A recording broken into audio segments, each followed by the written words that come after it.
अस्सलाम वालेकुम dear students. तो कैसे आप सभी लोग? उम्मीद है कि आप सब लोगों का पेपर बहुत ज़्यादा अच्छा गया आज केमिस्ट्री का पेपर आया था।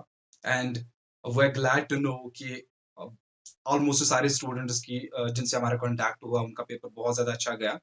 सो you should be grateful to God कि अल्लाह ने आप लोगों की मदद की एंड आप लोगों की मेहनत ही है जो रंग लाएगी इंशाल्लाह आज भी लाई एंड आगे जाके जो आपका एक्चुअल एग्ज़ाम है चाहे नीट की बात करें, चाहे जेईई की बात करें बट हाँ you should appreciate the efforts of Aamir sir and Mohsin sir जिन्होंने जो आपका गेस वर्क किया था उन लोगों ने बहुत ज़्यादा अच्छा किया था एक्चुअली सो उन्होंने उसके लिए बहुत ज़्यादा मेहनत की probably they almost consulted all the previous year papers and बाद में उन्होंने एक you know एक गेस किया कि क्या पूछा जा सकता है एंड बहुत सारे स्टूडेंट्स ने थैंक यू कहा उसके लिए सो चलो कोई मसला नहीं है हमारा काम ही है आप लोगों की मदद कर लेना अब आपका जो एग्जाम है जो आप 11th का एग्जाम है वो है फिजिक्स का एग्जाम एंड 12th का जो एग्जाम है वो है बायो का एग्जाम मंडे को एंड 11th का फिजिक्स का सैटरडे को है चलो माशाल्लाह उसके बारे में थोड़ी-सी स्ट्रैटेजी की बात करें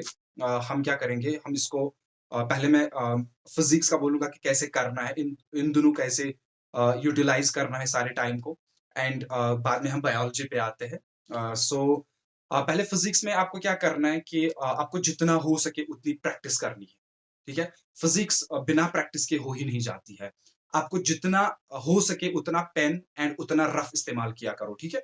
आपकी जो भी डेरिवेशंस है उनको क्या करो, उनको प्रैक्टिस करो। अगर 2 बार, 3 बार, 4 बार प्रैक्टिस करोगे तो आपको समझ आ जाएगा कि इसके बाद कौन-सा स्टेप है। इवन ये भी पता चलेगा कि लास्ट वाला स्टेप कौन-सा है, ठीक है?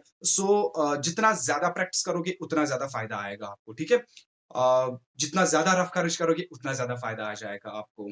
एंड बिसाइड्स दैट कि जो भी आप फ़ॉलो कर रहे हो, हमारे जो यूट्यूब चैनल है इस पे आप मैथमेटिकल फिजिक्स के वीडियो देखोगे आई मीन लाइक कि मैथमेटिकल टूल्स ऑफ जो फिजिक्स के पहले डिफरेंशिएशन के वीडियोस एब इंशो मेथड जो हमें रिसेंटली अपलोड किए वीडियोस एंड आपको डायमेंशन एनालिसिस पूरा दिखेगा वहां पे यूट्यूब पे आपको ग्रेविटेशन के वीडियोस रोटेशनल मैकेनिक्स पूरा है वेक्टर्स पूरा है सिंपल हार्मोनिक मोशन के वीडियोस है जहां पे भी आपको मुझे लगता है जरूरत पड़ेगी तो वहां पे आप कर सकते हो एंड जो भी आप फॉलो करें उस चीज को फॉलो करो ठीक है यहाँ पे मैं एक इंपॉर्टेंट स्ट्रैटेजी बताऊंगा कि क्या करना है अब आपको जो भी जितने भी डेज है उनको पूरे जो एक दिन है ना उसको डिवाइड कर लो जब मॉर्निंग में आप स्टार्ट करोगे पढ़ाई शाम तक 6 7 8 बजे तक ना जो भी पढ़ना है वो पढ़ लो 8 बजे से 12 बजे तक या 11 बजे तक ना रिवीजन रखो बिकॉज अगर आप आगे आगे बढ़ते गए एंड यहाँ से रिवाइज नहीं करोगे तो वो क्या हो जाएगा आप बाद में भूल जाओगे उन चीजों को ठीक है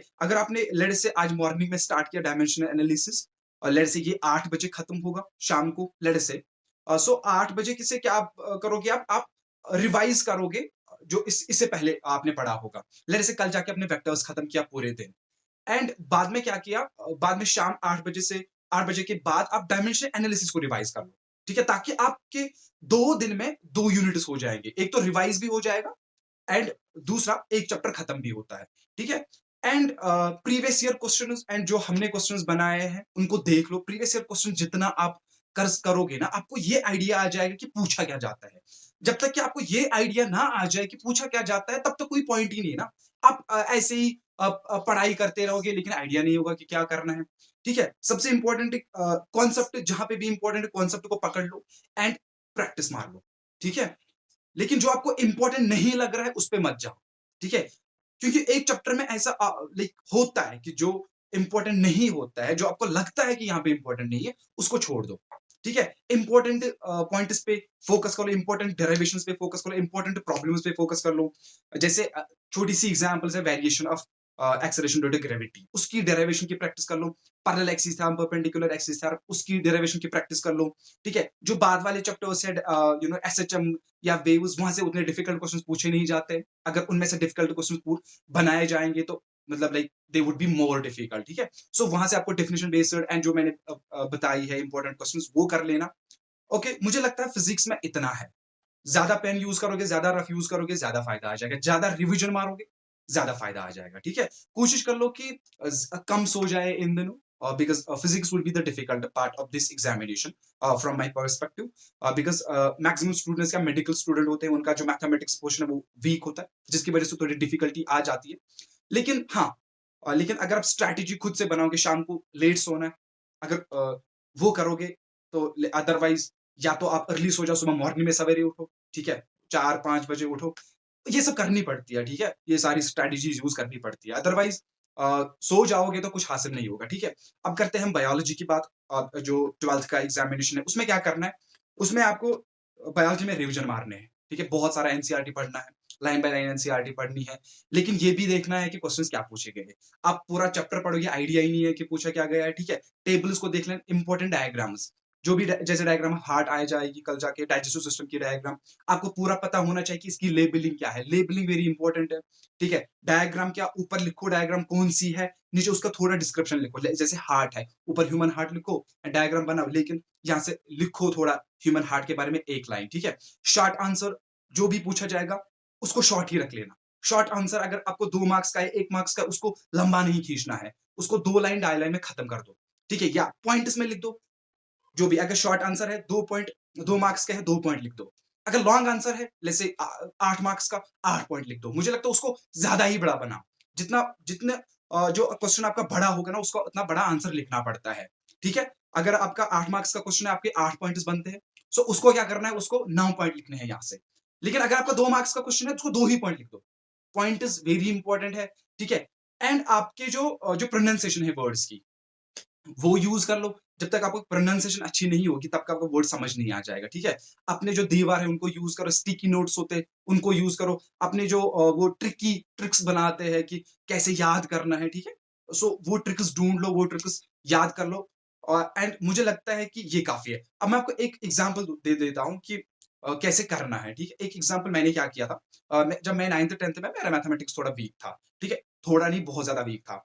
सो उसकी वजह से क्या प्रॉब्लम हो गई कि फिजिक्स केमिस्ट्री बहुत ज़्यादा अच्छा था, लेकिन मैथमेटिक्स वीक था। फिर एक बहुत अच्छे टीचर थे हमारे, अमीन सर, ठीक है? पब्लिक स्कूल बिजबिहारा में।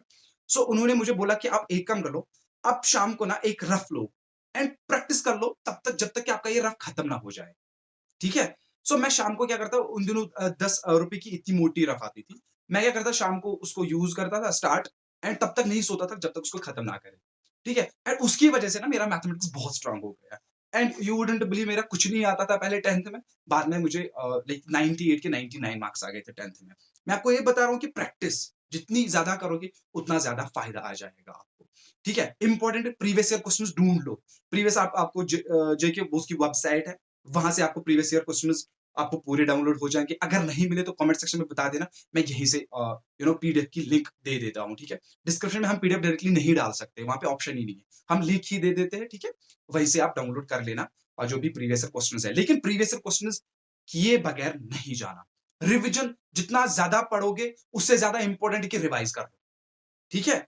So that would be all for physics and biology examination, ठीक है? So take care and Allah Hafiz.